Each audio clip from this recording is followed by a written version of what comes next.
โดยตรงเนี่ยเราต้องต่อเอาเนาะทางด่วน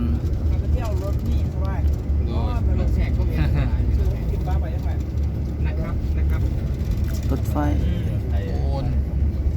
อุบลก็ต้องเปิดปีเดือนก็ต้องเปิดที่จะเป็นจะได้ไหน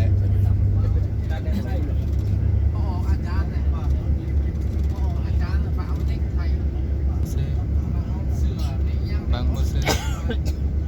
ภูมิใจนะที่ได้มาอยู่เอ็นงานอยู่ดูกัน3,000กิโลขึ้นเพื่อนเลยเนาะในกลางเอาเทพมันอยู่ลงไปบางซื่อนี่บอกว่าเขาไปแพงๆนะตัวนี้เลยบ่แมนไป30 ล้าน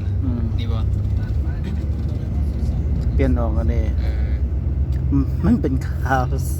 ช่วงนั้น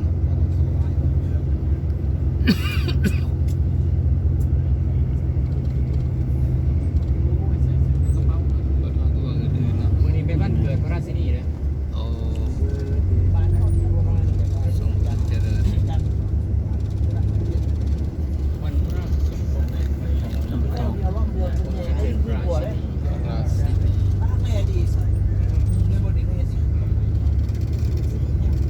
เดินถึงน้ำเนี่ย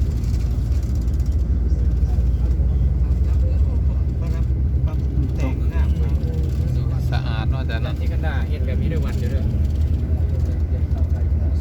รถไฟปูนโอ้แยกล่างที่เนาะคนนี้ลายทรายนะนี่เลยนี่เอกเมนโอ้มันอันนี้ไฟเก่ามีแต่ว่า2 ปีก็เปิด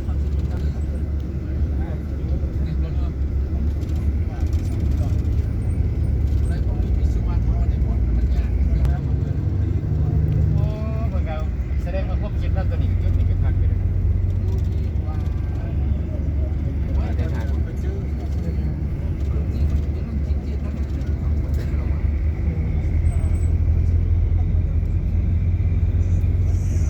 เชียงรายกรุงเทพเชียงรายวัดเนาะใช่กันนะที่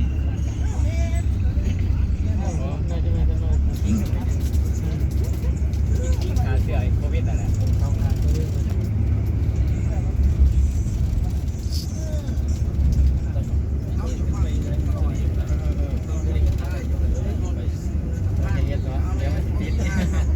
ติดไว้ที่ออกงานทางด่วน